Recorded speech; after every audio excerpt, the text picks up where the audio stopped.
Ya, listo. Comunicación satelital. Lo vamos a poner yo, Sebastián Gaspar, y yo, Oscar Julián Alonso. Historia de los satélites. Hace mucho tiempo había una guerra entre Estados Unidos y la Unión Soviética. Y entonces ellos querían ser pioneros en el espacio, pero ellos primero intentaron comunicar todo el planeta por medio de tubería submarina, pero salía inviable por lo costoso que era. Entonces hicieron estudios a la atmósfera a ver si era posible que se pudieran colocar satélites o dispositivos que sean capaces de comunicar desde el espacio de un punto a otro.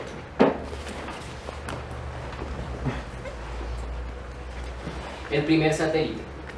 Luego de muchos estudios de la atmósfera, el 4 de octubre de 1957, la Unión Soviética lanzó el Sputnik 1.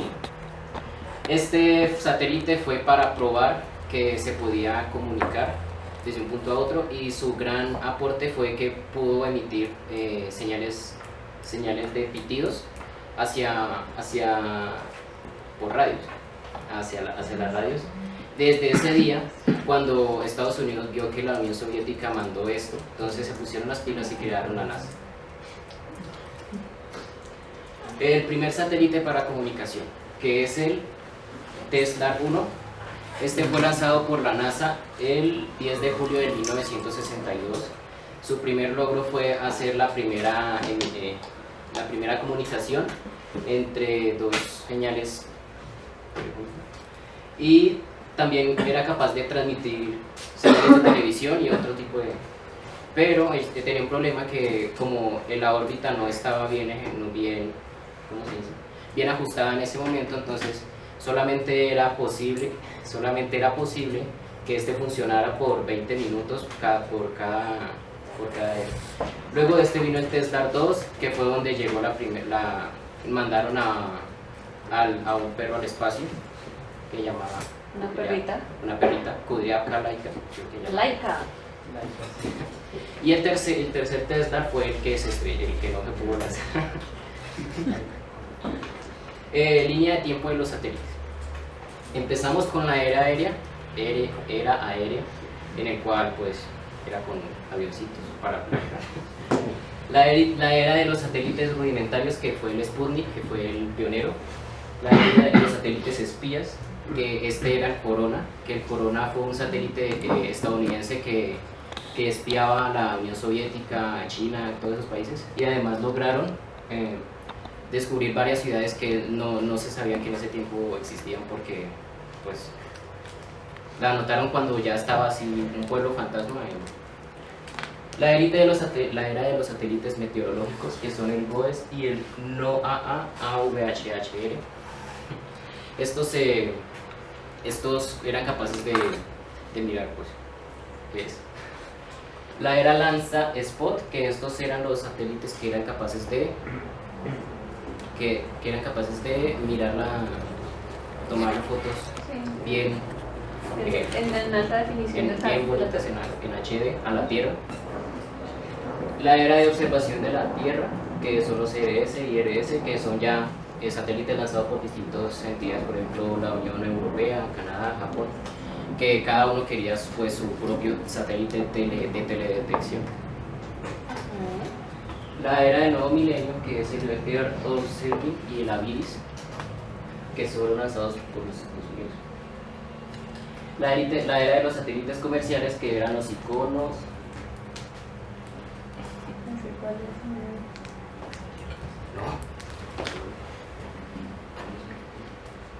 ¿Me regalas un zoom ahí, porfis?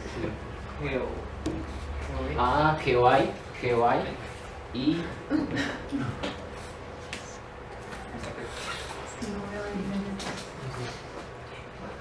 WorldView y GeoEye. Esos son satélites de teledetección, y la teledetección es pues simplemente la forma en la que pues monitorean una parte de la Tierra, puede ser por rayos X, por fotografías,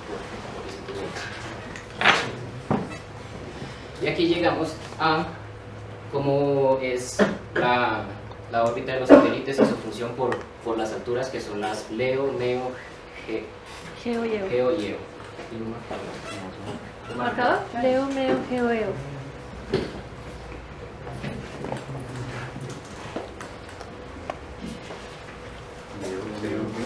Meo, Geo, Eo. Leo.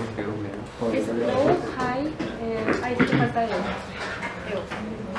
Eo con H.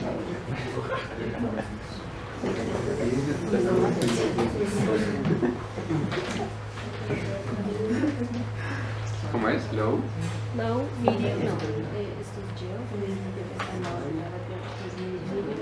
Supongamos que esta es la Tierra. Entonces, la primera órbita de estos es el Leo, que es la órbita baja, que es la low Orbit. low Earth orbit, que está en un rango entre 200 y 2000 kilómetros desde la superficie de la Tierra. Este se usa para satélites de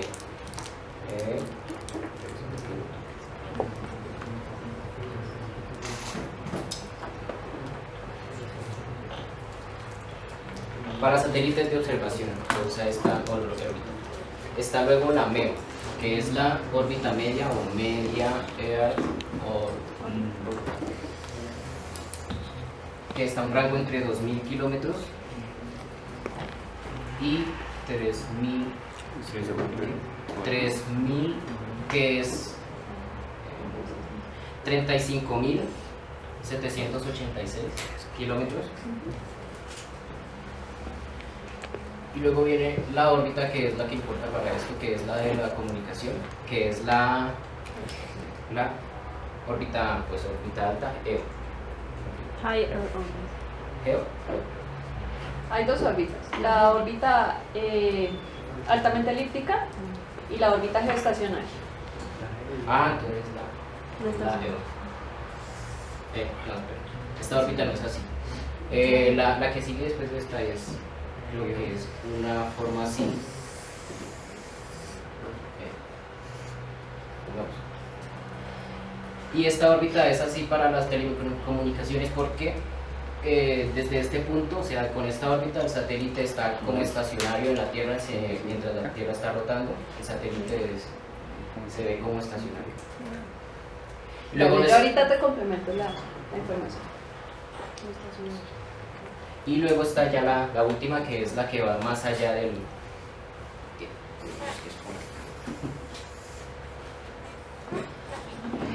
que es la de...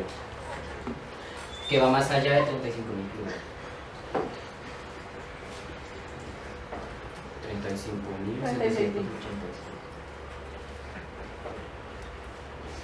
Más de 35 kilómetros.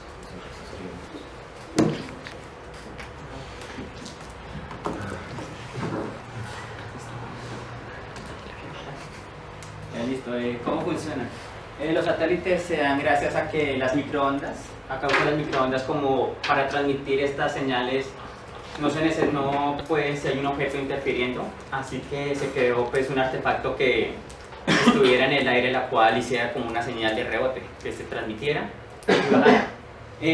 Funciona es con una estación terrena, la cual manda un enlace ascendente a una gran frecuencia. El satélite lo recibe y este envía de nuevo esta señal a diferentes lugares, pero a una frecuencia mucho más baja. Como queda a la vista de la Tierra, estos duran 24 horas, están en recorrer toda la Tierra y estos cubren un tercio de la Tierra. Por esto se pueden colocar antenas fijas las cuales puedan estar comunicándose con ellos en cada momento. Listo, aquí ya está lo mismo. Aquí las estaciones terrestres envían esto, el satélite lo recibe. Se dice que para cubrir lo que cubre un satélite se podría necesitar 70.000 kilómetros, no, 70 kilómetros de cable, 70 millones, es que estamos, lo cual equivale a toda la circunferencia del doble de la circunferencia de la Tierra. Pero con ayuda de los satélites esta distancia puede cubrir con tan solo un cuarto de segundo. Listo. Al comienzo, pues, dependiendo de la órbita del satélite, también depende su periodo de estadía. Al comienzo, pues, como no se podía poner los satélites a una gran altura, estos no cubrían toda la señal de la Tierra, lo cual se perdían al horizonte. Ya mucho después aquí está pues la órbita geoestacionaria, que es la de 35.786.000 kilómetros de altura, la cual a esa altura el satélite puede estar en una altura pues estacionaria, la cual no se va a mover de ahí y puede cumplir toda la órbita de la Tierra. Aquí pueden ver las tres frecuencias, la C, la Q y la K. Las más comunes son la Q. Aquí pues están las frecuencias ascendentes. Como dije, se utiliza una frecuencia mucho mayor para llegar al satélite, pero desciende con una frecuencia mucho más baja. Las problemáticas que puede ocurrir son pues nubes, como son microondas. Las nubes pueden interferir entre la comunicación del satélite y las antenas parabólicas.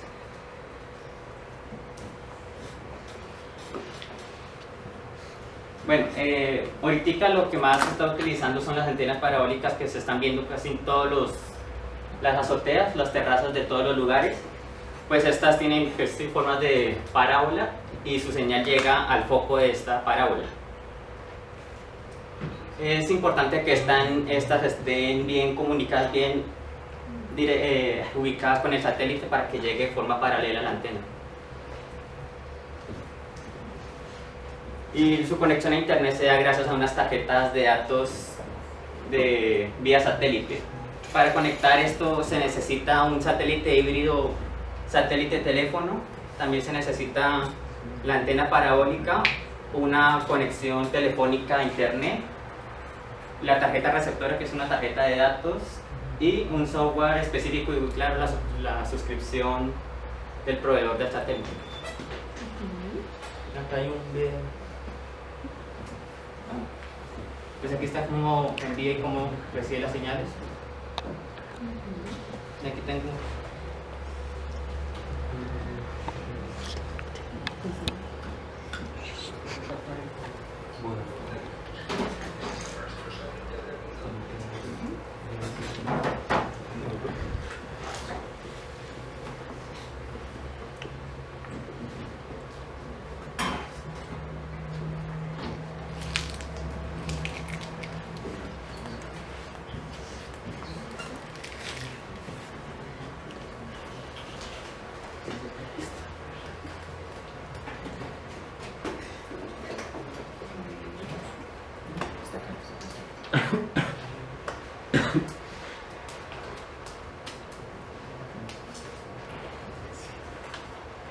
Nuestra vida cambiaría de manera radical. Nadie se imagina salir un fin de semana sin ver antes una imagen de Meteosat. Nadie se imagina salir de casa sin un GPS en su coche o en su móvil. O nadie se imagina montarse en un avión donde no haya wifi o en un crucero donde no tengas enlace para hablar con tu familia. Todo esto se hace gracias a los satélites. No podríamos vivir sin ellos.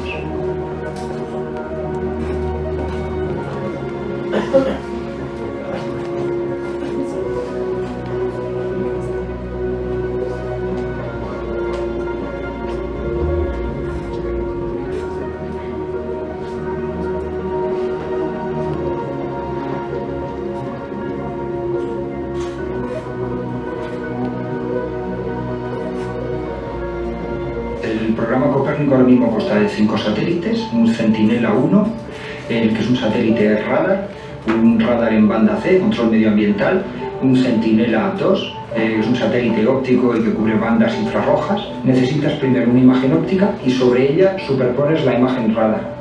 Y entonces es cuando obtienes toda la resolución. Por ejemplo, ahora en los terremotos tú puedes tomar una imagen de hace una semana y una imagen de hoy y eres capaz de saber las zonas dañadas y ver incluso pues, las casas en concreto, cada una de ellas, el tipo de daño que ha sufrido. El Centinela 3 es una misión de radar altimetría y tiene como misión medir la altura de los mares. Y esto es muy importante para conocer, prevenir fenómenos naturales de amplia magnitud y de amplio espectro. Centinela 4 y 5 no son satélites, son solo instrumentos que se montan en otro tipo de satélites y que complementan a los anteriores. El satélite de manera automática va tomando esas medidas y las descarga en estaciones terrenas. El siguiente paso es el almacenamiento de esos datos y su posterior explotación. El acceso a esos datos es libre por parte de toda la comunidad científica europea y ellos son de alguna manera los encargados de explotar y de sacar conclusiones a nivel científico y de evolución de cambio climático de esos datos.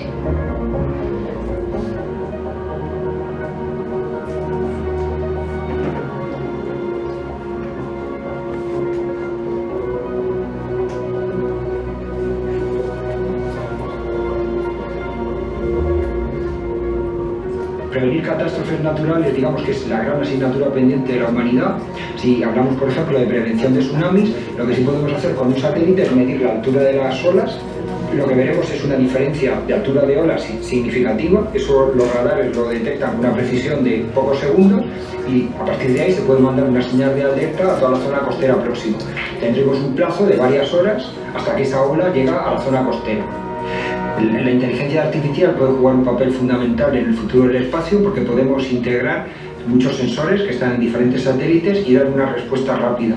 En el futuro no habrá estaciones terrenas, recibiremos directamente la señal de nuestros satélites igual que recibimos el GPS hoy o una señal de Iridium cuando estamos cruzando el océano. En 10 años iremos a una red de satélites inteligentes y autónomos que nos presten ya servicios llave en mano de prevención de ese tipo de fenómenos. Vodafone One, el todo en uno de U.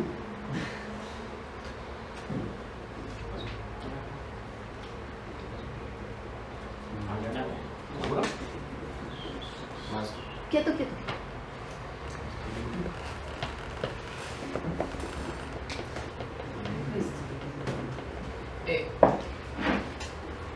Que me equivoco un poco. La órbita que comparte la rotación de la Tierra es la geoestacionaria.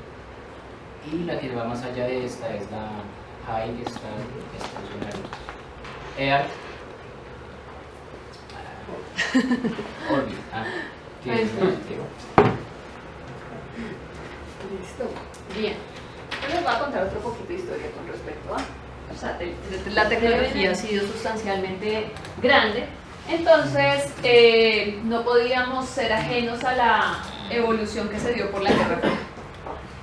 Entonces, ¿qué pasó en la Guerra Fría? Básicamente no se atacaron con cohetes, ni con armas, ni nada de eso entre Estados Unidos ni Rusia, sino ¿qué pasó? Hablaron de espionaje, recontraespionaje, y ahí salen un montón de historias de la ficción. ¿Y cuál fue su competencia inicial? Pues ¿quién conquistaba qué? El espacio. Entonces tenemos una capa externa que se llama la atmósfera. Y entonces la atmósfera, ¿qué nos permite? Nos protege de los rayos solares y demás, pero adicionalmente podemos realizar propagación. ¿Ya habíamos hablado de los tipos de propagación? ¿No? Hay un tipo de propagación en la Tierra donde utilizamos la radiofrecuencia, y el tipo de la propagación es básicamente que abraza la tierrita. Entonces ese tipo de propagación es de frecuencias más o menos bajas con respecto a lo que manejan los satélites. Hay otros que buscan la línea de vista. Entonces tienen que estar enfrentados transmisor y receptor, así como los infrarrojos, para que se pueda gestionar la comunicación. Eso es línea de vista. Hay un tipo de propagación que lo que busca básicamente, digamos que que busca utilizar las zonas altas o las zonas medias de la atmósfera para utilizarlo como espejo y poder hacer rebotar la señal, o utilizar el término de reflexión de la señal, ¿verdad? Para cubrir más porción terrestre. Y evidentemente aparecen nuestros dulcecitos llamados satélites. La comunicación satelital pues se apoya en una propagación satelital donde básicamente enviamos la información desde la Tierra, y a su vez la retransmite para alcanzar una mayor cobertura terrestre. Cuando hablábamos de telefonía móvil celular, hablábamos de una estación base, ¿cierto?, que radiaba más o menos de forma omnidireccional cubría una zona geográfica. Los satélites también van a cubrir una zona geográfica, pero esa cobertura se denomina huella satelital. Entonces vamos a hacer una mini experimento, a ver si lo traje.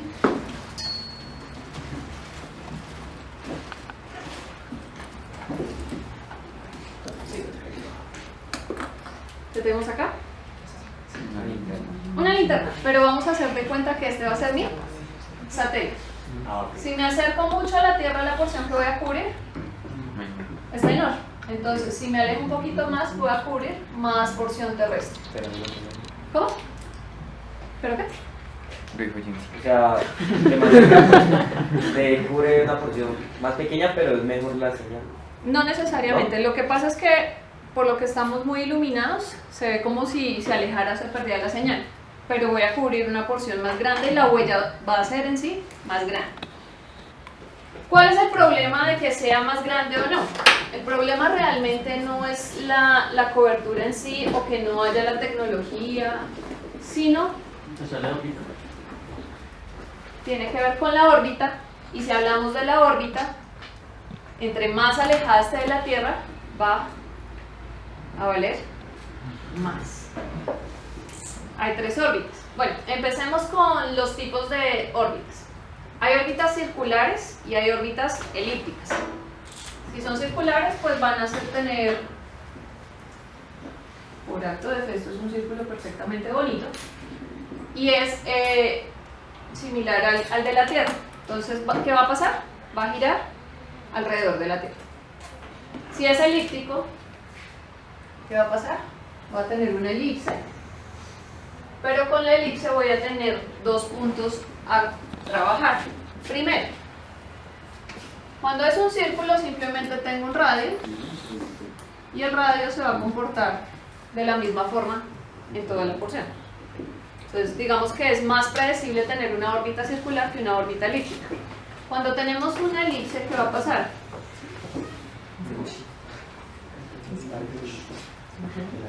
Intentemos dibujar una órbita. Más o menos.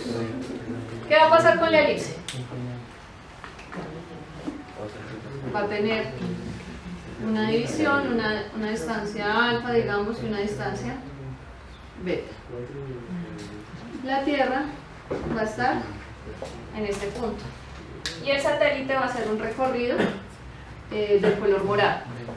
¿Qué pasa? Cuando está cerca a la Tierra, se llama el perigeo. Y cuando está alejado, este punto se llama el apogeo. Pues yo creo que por eso así le pusieron al cementerio. Queda lejos. No, mentira, no tiene nada que ver. Por siempre lo he pensado. ¿Qué pasa? La Tierra pues va a tener su movimiento de rotación y de traslación sin problema, y el satélite va a estar girando a su alrededor. ¿Qué pasa cuando está muy cerca a la Tierra, es decir, que está en el perigeo? ¿Menos qué? Cobertura. Menos huella, sí, y aparte voy a tener mayor velocidad. Entonces, ¿qué va a pasar? Cuando está muy cerca de la Tierra, pues va a rotar fácilmente, entonces va a cambiar la huella terrestre. Los cálculos no se hacen desde ese punto, sino desde el apogeo. ¿Por qué? Porque tiene más cobertura, 1, y 2, la velocidad pareciera que disminuye en ese punto, pero realmente no ha disminuido, sino que mientras hace el recorrido, porque la distancia es más grande, pareciera que se estuviera más quieto. ¿Listo? La gente, o pues los estudiosos del tema, van a preferir tener una órbita circular, preferiblemente siempre. Pero pues dependiendo de la zona de lanzamiento, que tiene que ver con la ubicación geográfica, es que empiezan a tomar decisiones. Entonces, voy a borrar la tierra otra vez.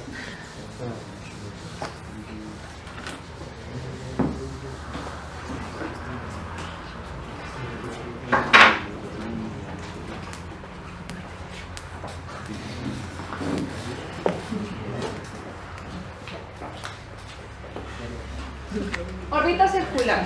Entonces, los compañeros habían dicho que hay órbitas dependiendo de la altura. Las más altas son las GEO, que están a 36.000 kilómetros. Estas normalmente son circulares y estas también. Estas van a ser de órbitas inclinadas. O su comportamiento se va a presentar de esa manera. Las órbitas LEO, como son chiquiticas, son muy cercanas a la Tierra, la altura va a ser muy pequeñita. De hecho, Rusia prefiere ese tipo de satélites porque su posición geográfica se lo permite. Está sobre el polo norte y entonces ellos cubren la zona con satélites LEO, pero los satélites van a manejar una órbita circular de polo a polo y van a cubrir la Tierra más o menos, esas son 12 horas que se demora el satélite en dar la vuelta. ¿De qué depende? De la cercanía a la Tierra. Las órbitas geoestacionarias, por el contrario, van a preferir trabajar sobre la línea del Ecuador, pero la distancia es de 36.000 kilómetros con respecto a la Tierra, y el punto más alto de la Tierra, acuérdense que la Tierra no es totalmente redonda, sino que tiene como una barriguita en el Ecuador, y en ese punto, el punto más alto es el Chimborazo, es un volcán en el Ecuador, y a partir de ese punto es que se hacen todas las mediciones. Y resulta que esta órbita geoestacionaria solamente se puede lanzar desde cualquier parte de la Tierra, pero idealmente se debe lanzar entre el trópico de Cáncer y el trópico de Capricornio, es decir, toda la línea del Ecuador en la parte de la barriguita, ¿cierto? Por eso todos los países que estén en esta zona son privilegiados para el lanzamiento de satélites y satélites geoestacionarios. ¿Qué ventaja tiene el satélite geoestacionario? Pues que desde su distancia pueden cubrir la Tierra con únicamente 3 satélites. ¿Por qué? Porque cada uno, pues desde su distancia, puede cubrir 120 grados de la porción terrestre, y si completamos los 360 nos daría únicamente el uso de 3 satélites. Ventajas para nosotros que estamos en la zona ecuatorial, muchas. Sin enojarse, ¿sí o no? Muchas. ¿Por qué? Porque tenemos el privilegio de poder lanzar los satélites a un bajo costo. Es decir, el lanzamiento disminuye en costos porque ¿recuerdan la fuerza centrífuga y la centrípeta? Sí, claro. ¿Sí? Más. Bueno, entonces la centrípeta, ¿qué hace? Bueno, la centrífuga. La centrífuga es cuando quiere salirse. Y la centrípeta es la que te amarra al centro. Ahí se está en una fuerza y toda. Entonces, la ubicación del Ecuador, cuando está saliendo el satélite no es el satélite en ese momento, sino la misión, el transbordador, gracias. Cuando está saliendo, busca generar ¿qué? Que la fuerza centrífuga sea ligeramente mayor que la fuerza gravitacional para poderse salir de la atmósfera. ¿Listo? Pero si se sale, no es que se salga y se vaya por allá en el espacio, sino que se pueda controlar también desde la misma gravedad, pero digamos que alineando su comportamiento. ¿Qué pasa con los satélites? Los satélites pues luchan con sus fuerzas, salen y van a buscar una posición. La posición del satélite, digamos que este satélite se encuentra en este punto, debe mantenerse en esa posición.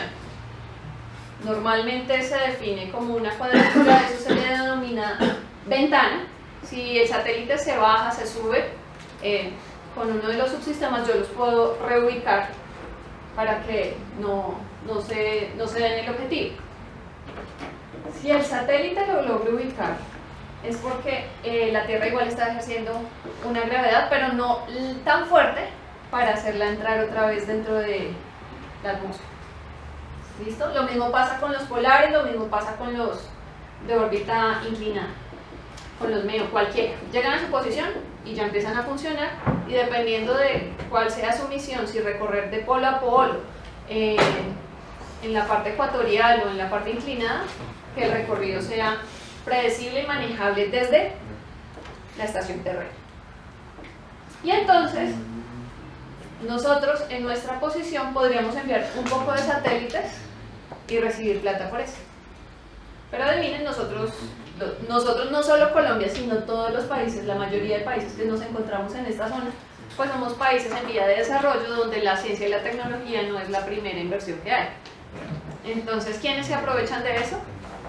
Los países, coincidencialmente, los países que están sobre el trópico, son los países más industrializados y que le han apostado ¿a qué? A la ciencia y a la tecnología. Entonces, ¿qué hacen ellos? Ellos hacen sus bases de lanzamiento muy cerca de la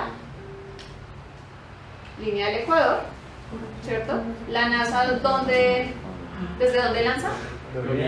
Florida, o sea, el rabito más cercano al Ecuador.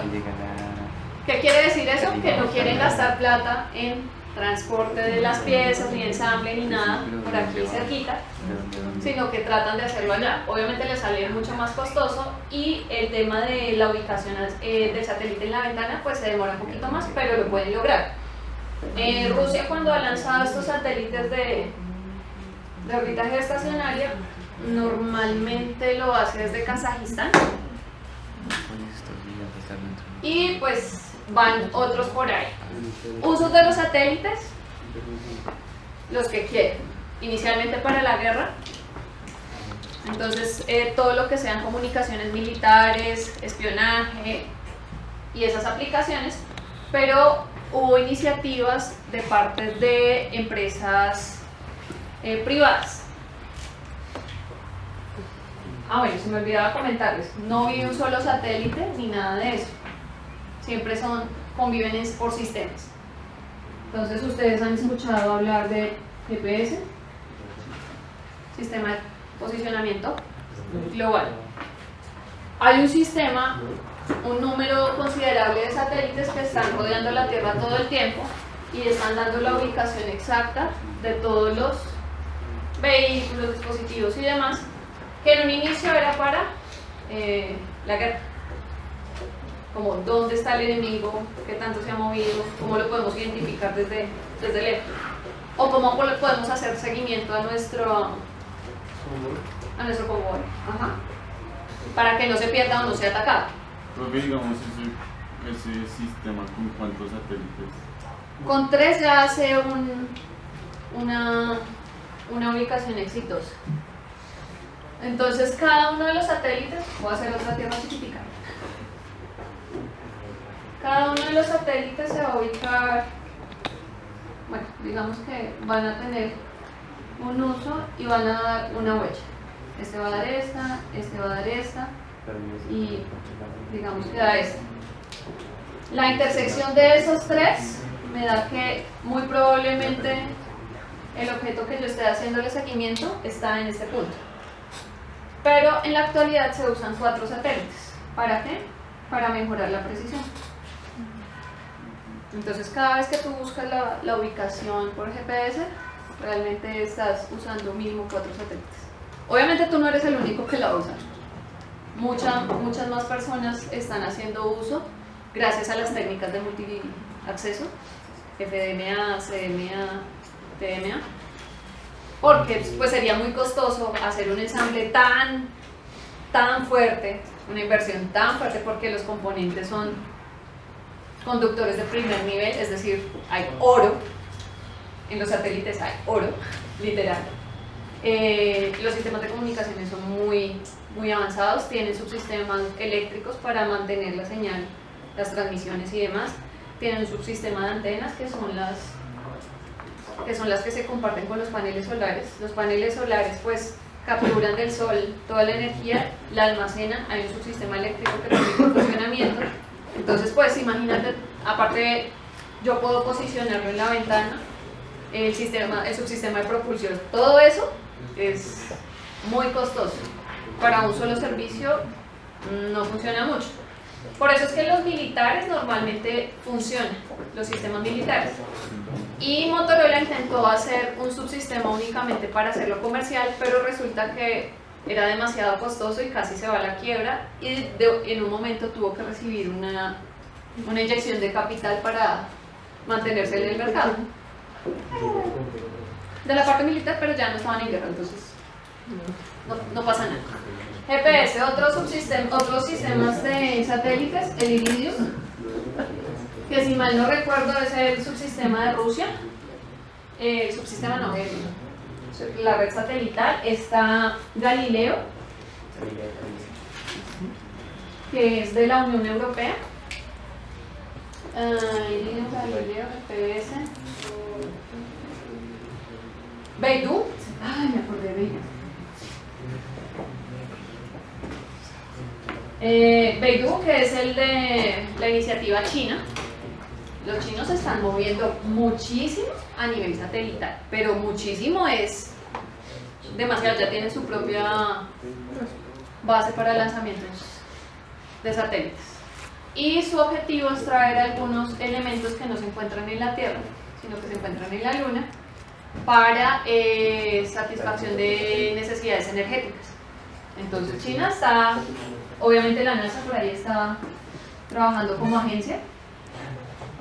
Tenemos el Quasi-Zenit,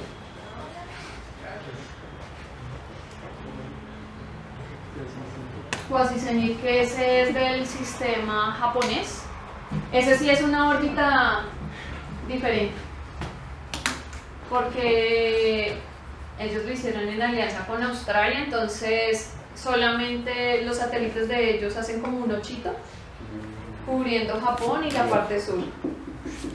De resto, la mayoría de las órbitas son tradicionales, o son circulares o son elípticas, pero ya ellos hacen una combinación. No me acuerdo cuál es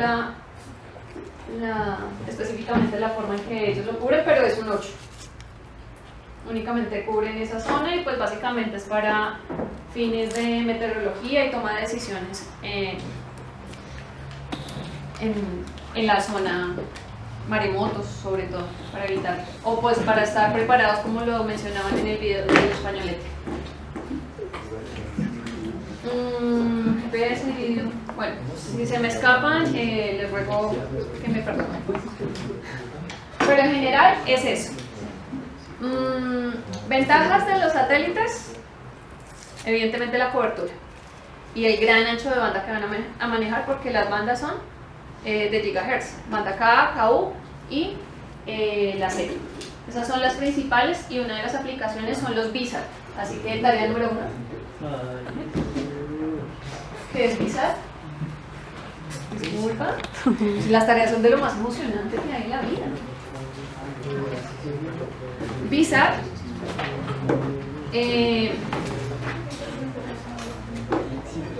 de hecho yo les había enviado a consultar en algún momento el nombre del satélite colombiano, ¿no? ¿No sabían que nosotros teníamos un satélite que estuvo en órbita? ¿Funcional? Sí. Realmente fue un nanosatélite, se llamó Libertad 1. Sí. Fue construido, pues diseñado, construido por la Sergio Arboleda. Tuvo inversión del Congreso, pues se aprobó una partida del Congreso y fue lanzado desde Kazajistán. Su misión era mandar algunas señales de telemetría por la infraestructura. Fue un socio estratégico, un aliado estratégico. ¿Por qué? No se sabe. Normalmente, por ejemplo, los de Galileo prefieren lanzar desde la Guayana Francesa, que es como un departamento de Francia. Entonces lo lanzaron desde acá, mientras que nosotros nos tocó ir hasta Kazajistán para poderlo lanzar. Pero entonces, ¿por qué si decías que era de menor costo lanzarlo? Pero es que acá no tenemos en donde no está una estación de lanzamiento. Tenemos toda la zona geográfica y todas las ventajas, pero si no hay tampoco podemos como... Es como lanzar un cohete de esos de la Virgen del Carmen cuando la celebran, algo así, como que nos tocaría punta de encendedor y pues no funcionaría mucho realmente. Problemas con los satélites. Resulta que los satélites tienen una vida útil, como les contaba, Libertad 1 ya no está en funcionamiento, yo creo que ya volvió a la atmósfera y se desintegró. Entonces hay dos funciones. Cuando se lanza un satélite se espera que la tenga por lo menos 20 años de vida útil. Bajita, por la misma inversión que les dije que habían tenido que hacer. Entonces, Pero se pueden recuperar. si son de órbitas bajas, se pueden ir a traer. Pero pues el costo también es considerable. Subir un Chinomatic para que me baje un satélite que ya no está en funcionamiento, pues Chinomatic. Mientras que si son órbitas muy lejanas, es muy complicado traerlos. Y entonces, ¿qué hacen los maravillosos, las maravillosas agrupaciones? Pues los dejan allá. Y eso se convierte en basura espacial. No se podría como que ellos cuando ven que ya están llegando como a sus fin, no se pongan como en órbita para no. Algunos se logran traer, otros pierden la conexión porque ya el sistema eléctrico, por ejemplo, ya no funciona bien. Entonces se pierde.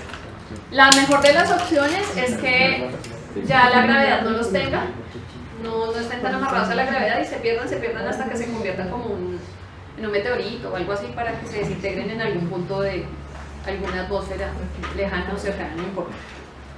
Pero cuando se quedan muertos, quedan ahí.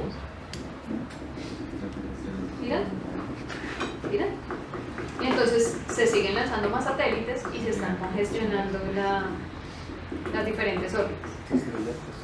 Se han estrellado, de hecho hace como unos 3-4 años se estrelló un satélite ruso con un americano, pero no fue nada de guerra, o sea, coincidencialmente era uno y uno que se perdió de la ventana y en ese momento estaba moviéndose el otro y colisionaron. Obviamente estos sistemas, por ejemplo el Iridium, inicialmente eran 66 satélites en funcionamiento, pero tenían como 70. En caso de que alguno se estrellara o alguno fallara, entraba el suplente a funcionar de uno, porque mientras se lanzaba el otro, pues pasan años. ¿Sí? Más o menos les completé la idea. ¿Sí? ¿Yo no? Y adivinen qué sigue. Vamos a profundizar en señales. Y uno de los temas que vamos a trabajar se llama modulaciones. Inicialmente se denominan métodos de conversión.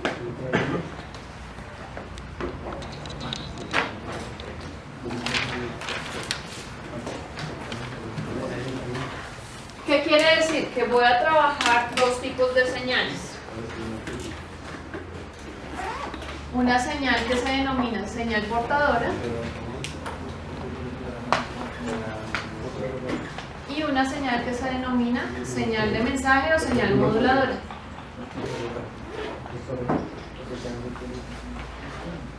Los métodos de conversión tienen que ver con que uso una señal para llevar otras señales y que lleguen más lejos o menos cantadas. Por eso es que ustedes utilizan el medio de transporte público. Ustedes son una señal que pueden llegar caminando a la universidad, sí. Solamente que dependiendo de dónde vivan van a llegar un poco deteriorados, cansados, agotados. Entonces utilizan ¿qué? Una señal de mayor potencia para llegar acá. ¿Listo? La señal de mayor potencia y la de mayor frecuencia se denomina señal portadora. ¿Listo? Y la señal moduladora es la señal de mensaje que yo quiero enviar. La señal portadora, bueno, cualquiera de las señales tiene tres características.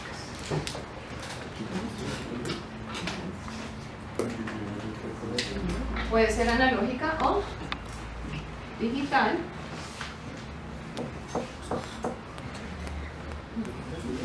tienen tres características. La primera, la amplitud, la frecuencia, que es el inverso de qué? Del periodo, y la fase, si la señal está desfasada o no. No importa si es analógica o digital, porque acá también tenemos ¿qué? Una amplitud, una frecuencia, que es el inverso del periodo, y la fase. ¿Sí? En este caso pues no hay la fase cero porque no hay desfases. ¿Bien? Pero las portadoras y las moduladoras, al ser señales, pueden y tienen esas variables. Entonces, métodos de conversión que vamos a trabajar o que podemos encontrar cuando las dos señales son analógicas, la portadora y la moduladora, cuando las dos son digitales, cuando una es analógica y una es digital, o cuando una es digital y la otra es analógica. Y entonces, cuando ambas son analógicas, se denomina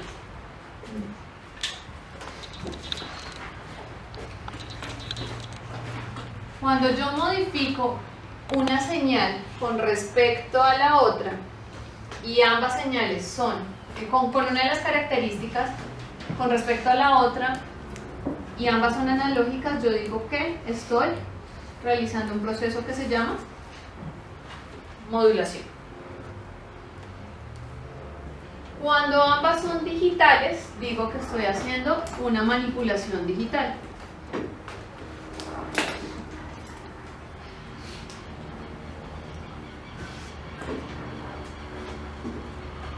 ¿Listo?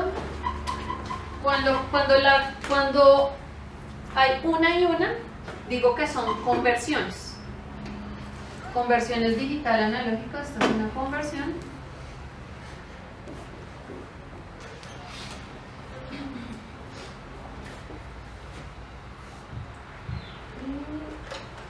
Esta también es conversión, pero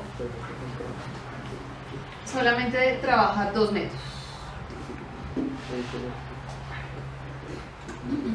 Bueno, características que toda señal debe tener son tres. ¿Cuáles son?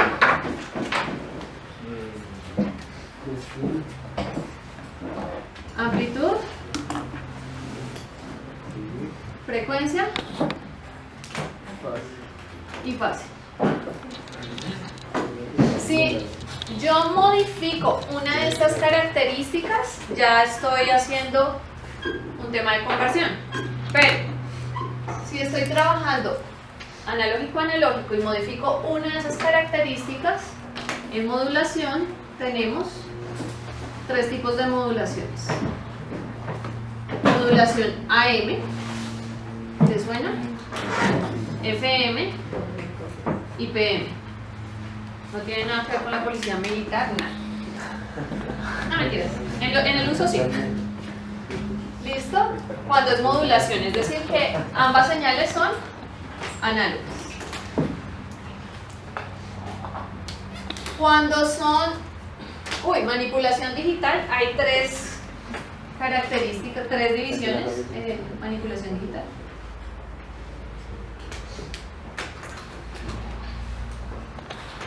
Se pueden clasificar en unipolar, polar y bipolar. ¿Otra vez, Jensi? No, no dije dulce. Ah, no dije nada. Entonces, cuando es manipulación digital, las dos. ¿Listo? Unipolar, polar y bipolar, y esas se dividen a su vez en otras clasificaciones, pero ahorita no vamos a ahondar en ese detalle. Vamos paso a paso. Cuando tenemos digital analógico, conversión digital analógica, que es esta de acá, tenemos cuatro clasificaciones: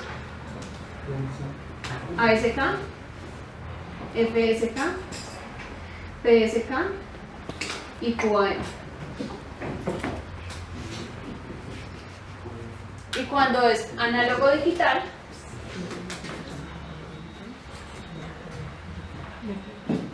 tenemos método de cuantización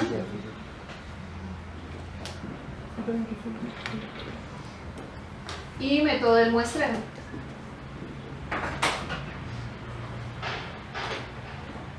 Y entonces aquí viene una tarea. ¿Cuál era la primera? Van a averiguar el método del muestreo de Nyquist.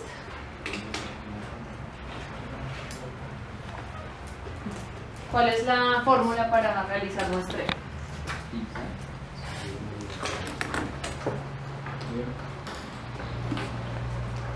¿Sí?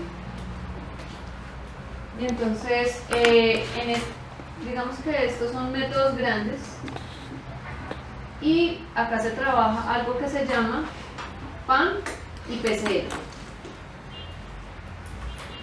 Ya vamos a empezar a detallar cada uno de esos.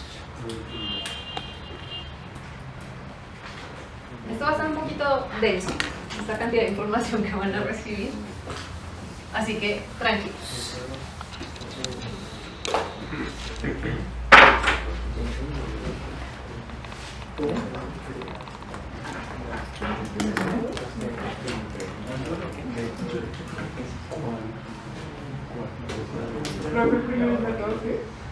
De cuantización. Planas propias. Falta una N. Sí, yo sí. Cuantización, qué pena, es que tengo hambre. La hora, ¿no? Excusa. Claro, como él sí se comió sándwich y no los dice. Listo. Entonces dijimos que la portadora va a tener una señal de mayor frecuencia y potencia. En este caso no nos vamos a centrar en la potencia porque ustedes van a hacer de cuenta que esta portadora va a ser ¿quién? El Transmilenio, ¿cierto? Y la moduladora o la señal de mensaje, ¿quiénes van a ser? Cada uno de ustedes. Y entonces cuando se combinan, se vuelven un método de conversión. Vamos a empezar por las modulaciones. Entonces, la portadora va a tener una mayor frecuencia. Si tiene una mayor frecuencia, quiere decir que el periodo va a ser más corto, porque la frecuencia es inverso del periodo. Bien. La portadora, entonces, mayor frecuencia que ¿qué? Que la señal de mensaje o la señal moduladora. Se identifican que hay una diferencia importante de la frecuencia. Entonces, la señal modulada, cuando modifico solamente el parámetro de amplitud, por eso se llama AM, amplitud modulada.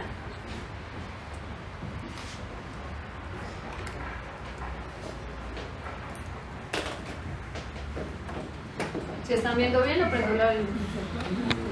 ¿Se ve bien? Más o menos, pero es por el color o por la luz, porque yo se me olvidó prender. Claro, claro, cambia. ¿Sí? ¿Sí se ve? Bueno, bien poquito. Sin vergüenzas. Bueno, amplitud modulada. Entonces, ¿qué parámetro, qué característica voy a variar? La amplitud. ¿A quién le voy a variar la amplitud? Voy a variar la amplitud de la portadora con respecto a los cambios que tenga la señal de mensaje. Esto lo que les voy a explicar es a gran nivel, todo eso tiene un sustento matemático, pero pues la materia 1 no se enfoca únicamente a eso, entonces no le vamos a dar todo el detalle, pero sí me interesa que se lleven algunos conceptos. ¿Listo? ¿Cómo quedaría la señal AM? Quedaría azul, azul y negro.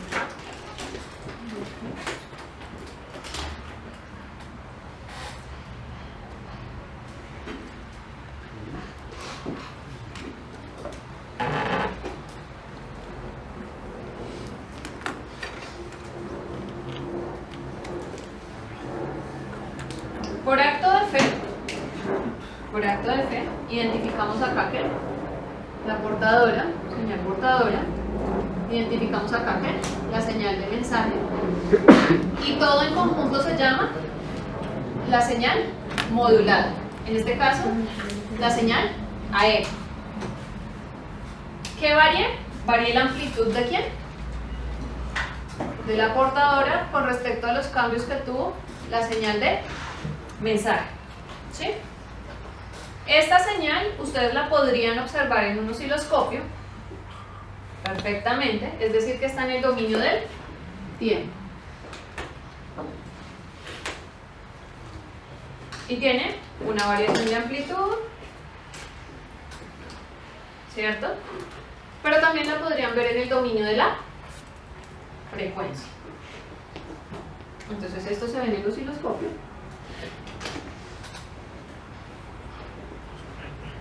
Y si lo vieran en el dominio de la frecuencia, se vería en un equipo que se llama el analizador de espectros.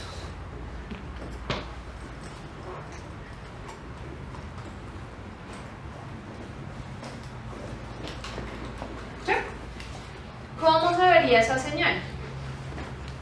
Ahora, partamos de cómo se ve cada señal por aparte, ¿sí o no? ¿Cómo se ve una señal en el analizador de espectros? Como un palito. ¿Cómo se ve la señal moduladora? Como otro palito. ¿Qué va a cambiar? Esto se ve en el dominio del tiempo, entonces esto se va a ver en el dominio de la frecuencia. Y la frecuencia se ve en las unidades de la frecuencia son los hertz, ¿cierto? Entonces, ¿cuántas frecuencias se deberían ver en el analizador de espectros? ¿Cuántas? ¿Seguros? Una. ¿Quién da más?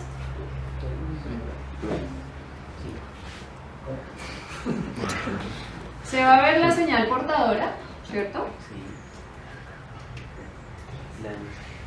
Que tiene mayor potencia y mayor frecuencia.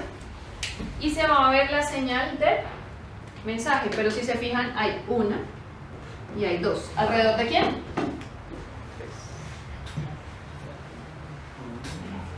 Wow. O sea, ¿se ven? Tres. Aquí que identifico la portadora, la frecuencia portadora, C por el carrier en inglés, la frecuencia portadora más la frecuencia de mensaje y frecuencia portadora menos la frecuencia de mensaje. ¿Sí? Si recordamos la definición de ancho de banda, ¿cuál sería el ancho de banda para AM?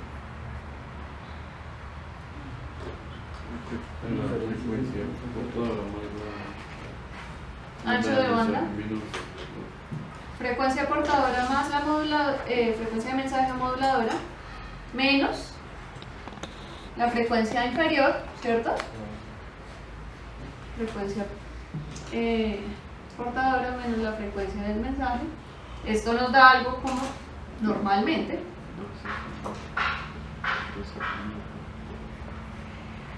¿cierto? El ancho de banda para AM es 2 veces la frecuencia de la señal moduladora. ¿Listo?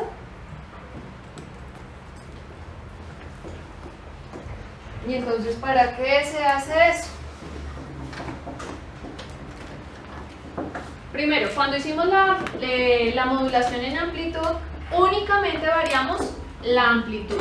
Es decir, que la frecuencia y la fase se mantuvieron exactamente igual. ¿Listo?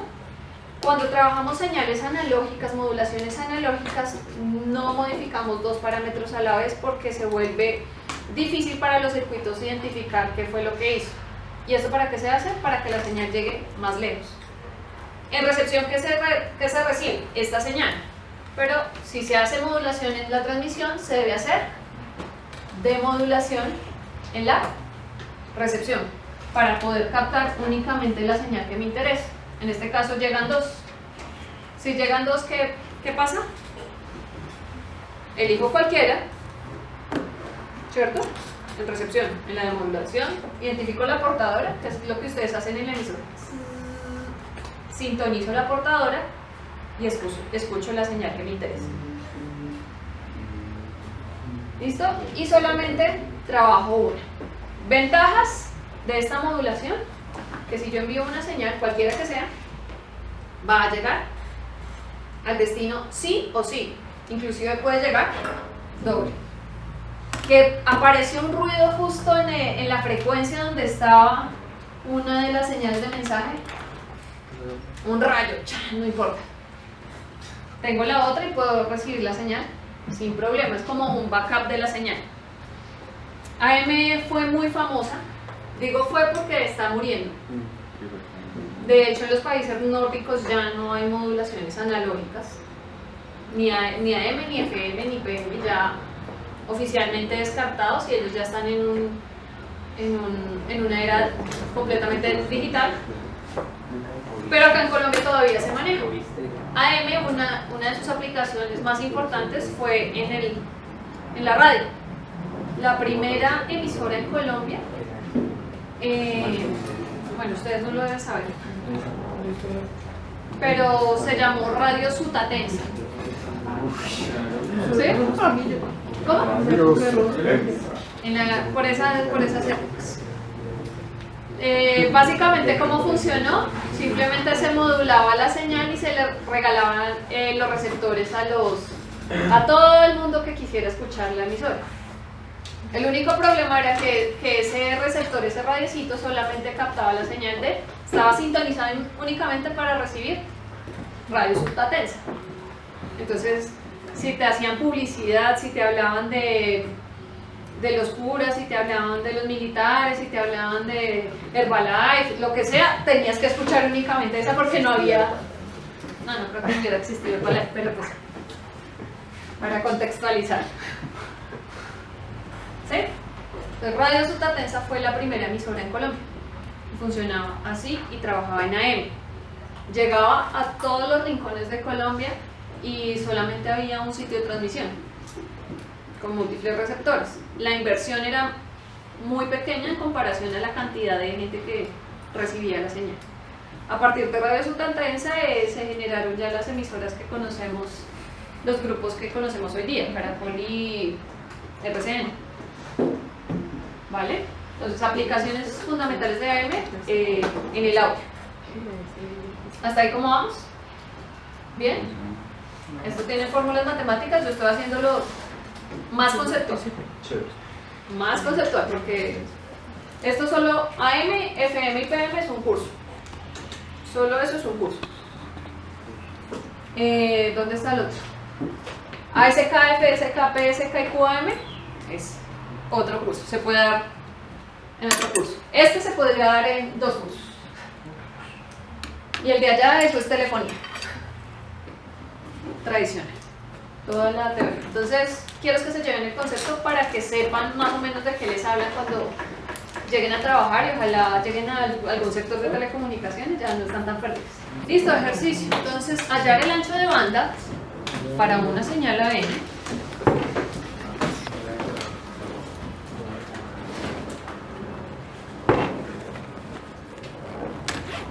Cuya frecuencia portadora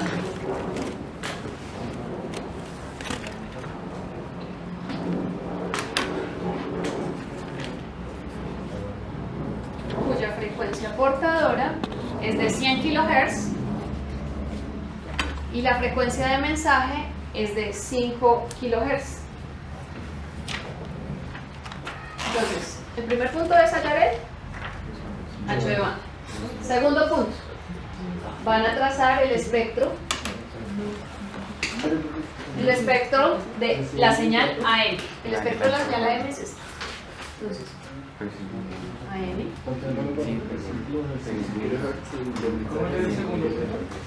Trazar el espectro e identificar las frecuencias que se van a trabajar. ¿Listo? Bueno, algo que se me olvidaba mencionarles es esto. Estas frecuencias que están acá en azulito se denominan bandas laterales. Lo mismo es que son las mismas azulitas que están acá. Bandas laterales. Y ya. ¿Cuánto les dio? Normalmente cuando trabajamos señales digitales trabajamos un ancho de banda más grande. Más grande. Entonces una ventaja principal de esto es que el ancho de banda es pequeñito, las frecuencias que usan son pequeñitas, pero los circuitos que tienen que montar son también simples. Pues cualquiera de ustedes puede montar una emisora de AM en sus casas y molestar a sus vecinos en algunas frecuencias. No, mentiras, no lo hagan por molestar, sino por compartir el conocimiento. Eso es fácil. Hay unos circuitos que ustedes buscan para modulación de AM, los montan y ya lo que hacen es buscar una portadora que sea libre.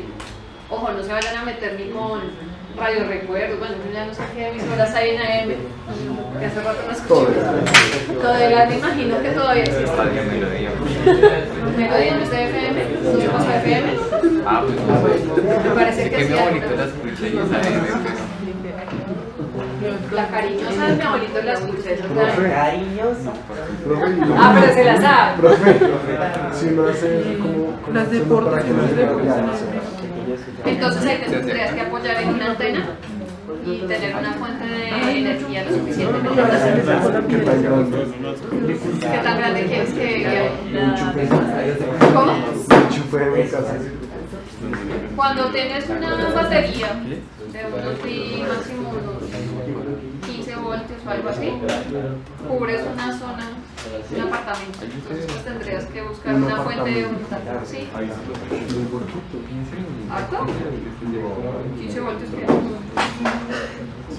No es nada. Obviamente si tienes una fuente y llegas y empiezas a subir y el circuito te resiste, pues el alcance va ampliando. Y lo mejor es que estas señales, como son tan pequeñitas, los obstáculos no son tan importantes. Mientras que, por ejemplo, en las señales de los satélites que veíamos, la lluvia, el frío, el calor, la nieve, el granizo, la absorción de la tierra, qué tanta cantidad de minerales hay en la tierra y demás, todo puede modificar el trayecto de la señal, mientras que estas son viajan. De hecho, se podían escuchar por las noches emisoras europeas sin que tú tuvieras internet ni nada, sino que viajaban y se repartían la señal, rebotaba, gracias a la atmósfera, y llegaban acá. Por la noche. Porque se bajaban las temperaturas, entonces la reflexión era más rápida para hacer. No tenían que ir hasta arriba. Chévere. Listo, AM, ¿cómo estamos de tiempo? Creo que dejemos hasta ahí, porque FM y PM se demoran un poquito más en adaptarlo. Tarea. Entonces, Pizarra. para entregar. Consultar, no es para entregar. ¿Cómo? Por favor, tarea. Ustedes que están en la regata, tarea. Visar, 1. Usos. La segunda tarea que les dije fue el teorema de muestreo de Nyquist. Entonces, ¿cuál es la frecuencia de muestreo? Y la tercera van a traer el teorema de muestreo de Nyquist. Así se escribe Nyquist. La primera, Visar. V-SAT. Profe, ¿es Nyquist o MyQuist? Nyquist. Escribiste con M. Cámbiala por una N. Es que yo parece una. Es que parece una. Profe. Desde acá. Es una M. Es una N. Pero desde acá. ¿Solo es consulta? Sí, son consultas, no son para entregar. Ah, Traigan ¿qué? Traigan la hoja de examen. Sí, qué pena, es que hoy no la alcanzamos a hacer. Es que el tema de satélites me apasionó y me fui con el satélite. Y ya, entonces ya con eso hacemos ejercicios. Traigan colores. Los van a necesitar. Colores y ya. Entonces, nos vemos el martes en reposición.